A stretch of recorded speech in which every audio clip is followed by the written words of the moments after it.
What's up, guys? I'm your host, Cody Brockway, and you are back here for another brand new episode of Brockway's Vinyl Bites, baby. Woohoo!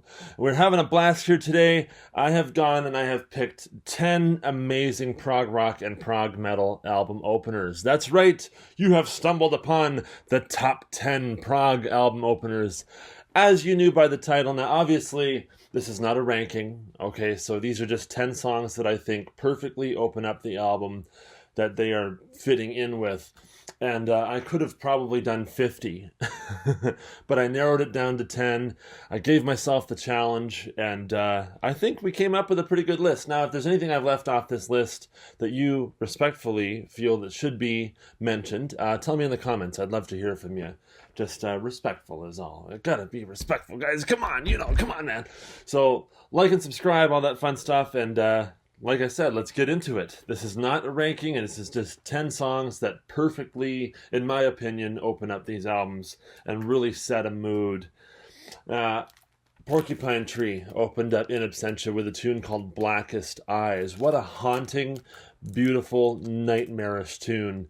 The thundering drums from Gavin Harrison, the dark drop D riffs of Steven Wilson in this, just absolutely killer, and it really sets the tone for a really heavy album. And yeah, I love it so much. And I have done the one per artist rule, so you're not going to see the same band on here twice. Next up is King Crimson. Yeah, there was so many I could have picked for King Crimson too. I could have gone with the first album. I could have gone with something from Lark's Tongue or Red. But I went with Discipline and Elephant Talk. Just the way that Tony Levin introduces the album with that Chapman stick lick. It just fantastic. And the song is just, it's a ride.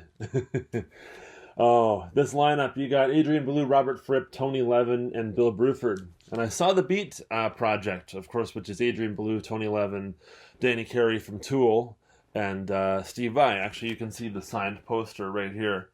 I got to meet them and everything. They were great. And I loved this era of King Crimson, and this is all they were playing was the 380s King Crimson albums. And yes, they played Elephant Talk, and it was awesome. So that's my choice for this, is Elephant Talk.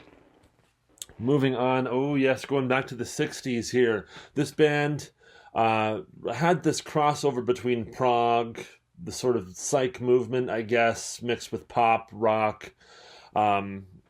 It's the Moody Blues, and they always had these ways of opening up their album. Of course, the drummer, Graham Edge, may God rest his soul, was given pretty much the creative control over the intros to the album.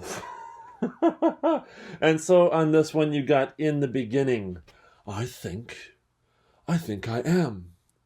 Therefore, I am. And then the computer comes in and starts talking to him. Oh, it's absolutely wild. And then, of course, it goes into a lovely Justin Hayward song, nice pop song, Lovely to See You. Absolutely fantastic way to open up On the Threshold of a Dream. Great stuff. In the Beginning. All right. And then, okay, we're going to go on the metal side here once again. We're going to hear from Opeth from 2005, which was now 20 years ago, if you can believe that. Oh my gosh. They opened up this fantastic album, Ghost Reveries, with a tune called Ghost of Perdition. Wow. Ghost of Mother, Lingering Death. Just absolutely fantastic tune. It just comes in at just nearly 10 minutes, and it totally sets the tone. And it goes, because they're a very dynamic band. I mean, obviously they're progressive death metal, but they have stuff that's not death metal at all, and then stuff that totally is, and mixed with prog. It's really great. You also get the Hammond organ and such on this album. But the opener, Ghost of Perdition, wow, what a dynamic, totally tasty tune. It goes to these acoustic bits, that's just a clean vocal and acoustic guitars, and then back in with the thunderous Martin Lopez drumming and everything. I love playing this song on my drums. It is such a ride. Oh my God. Ghost of Perdition from Opeth. Love them so much. Oh, Michael Ackerfeld. You the man. You the man, man. All right, going back to 1971 with this next one is a nice epic to open up the album. This was this band's second album, and they came out swinging right on the first record, but then they open up the next record with a 20-minute song. Are you kidding me? Yes, it is Tarkus from Emerson, Lake and Palmer. Oh, just wow! What an absolutely fun groove to play. That opening, as it opens up with the swelling sort of keyboard synth sound thing, ah, and then the drums come thundering in with the bass line. Amazing, amazing, and it's totally Prog, totally classic Prog at its finest. What an absolutely awesome album. And of course, side one is one of the greatest sides in all of recorded Prog history. But yeah, Emerson, Lake and Palmer, Tarkus opening up the Tarkus album. Amazing, amazing. Keith Emerson, oh my gosh, rest in peace. Greg Lake, the same, rest in peace. And Carl Palmer, we're holding on to you, man. We are holding on to you. You're not going anywhere. Oh, and then, okay, so this is, so many of these bands had so many albums. I'm like, oh, I could pick this. I could pick this. I could pick this. And I had a Yes one, and I've got Yes here. And I'm like, you know what? I'm going to go for a probably less obvious choice, but it is a fantastic pick. From The Ladder from 1999, this is Homeworld, The Ladder. What an absolutely fantastic song. Just 9.5 minutes, opens up the album perfectly with those really cool sounds and the Steve Howe guitar things going on before the vocals come in. Nothing can do, da, da, da. I'm not a singer, so don't be coming here for vocal lessons, kids. But The Ladder, Homeworld, absolutely majestic piece of music. And then it comes out and it's just the keyboards and John Anderson singing. Igor Koroshev on keyboards. The only album he did with Yes, I believe. But this is one of their best albums in my humble opinion. And it often gets overlooked in their catalog. I don't really know why, but it's just amazing. Just amazing. And Homeworld really sets up the vibe of the record. It's classic Yes with a modern take, and every Yes fan should love that. And okay, now another band that had multiple choices, but I had to go with this one because it is just an epic way to open up the album. You get this clock, and then Rush's producer speaks and opens it up. And you know what it is. It's on my shirt. Oh, Metropolis Part 2, Scenes from a Memory. Fantastic. Oh, just amazing. And I love how his voice comes in with the clock. If at any point you feel you need to come back, just open your eyes, Nicholas.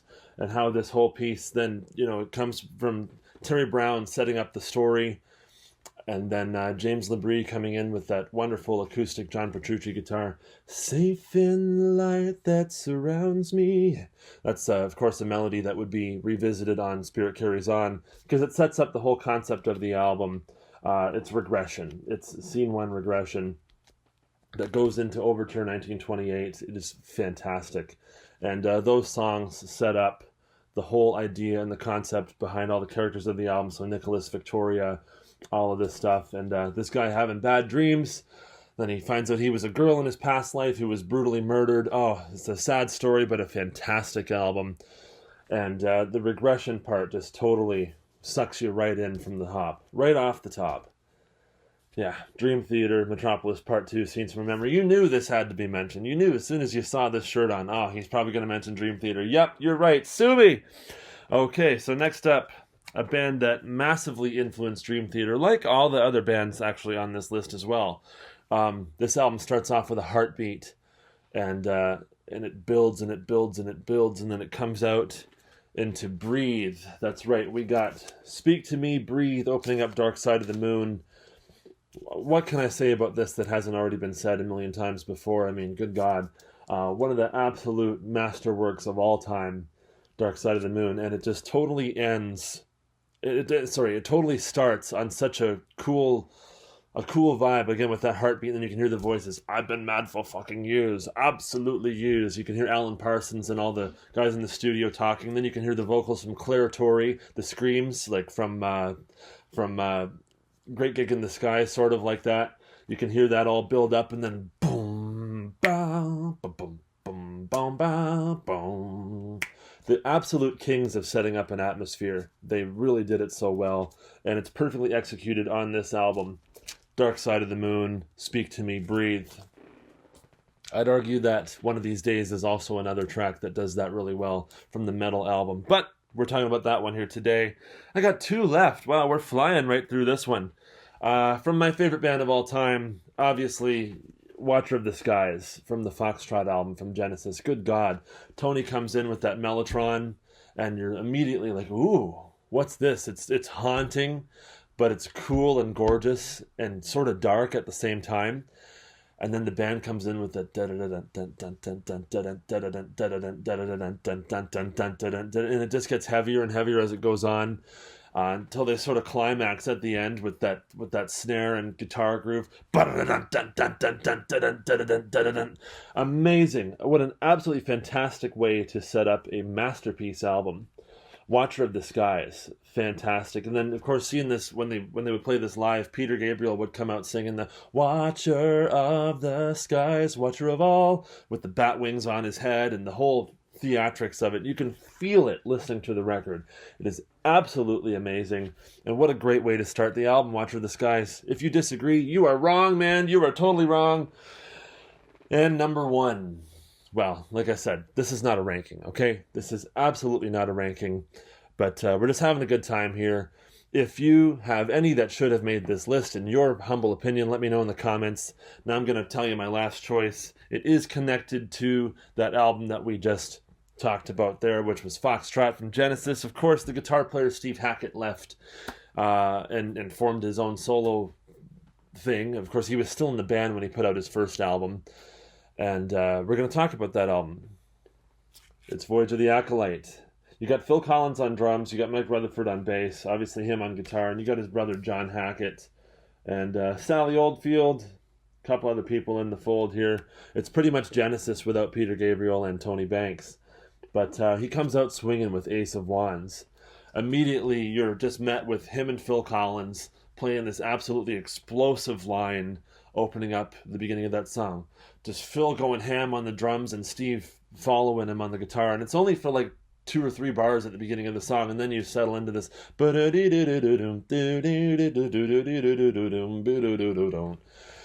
the song is only about 5 minutes, and it just goes all over the map. Like, it just goes all around the world and back in 5 minutes. It is absolutely a fantastic piece of music. Ace of Wands opening up Voyage of the Acolyte. And yeah, Steve Drew on it for me. What a guy. Love Steve Hackett. I've met him so many times, and I even interviewed him once. I should be nabbing that interview and putting it up here on the channel. I'll be doing that one day. But there it is. It's my top 10 prog rock and prog metal album openers. Like I mentioned before, if you have any cuts that you think should be mentioned in something like this, of course, I could have done 30, 40, 50 album openers, right? But I took the task of narrowing it down to 10, and I think I did a good job. So if you have anything that you feel is appropriate to mention, let me know in the comments. I'd love to hear from you. All right? I'm Cody Brockway from Brockway's Vinyl Bites. Don't forget to like and subscribe, and we will see you next time right here on Brockway's Vinyl Bites. Thank you so much for watching, and don't forget to rock on!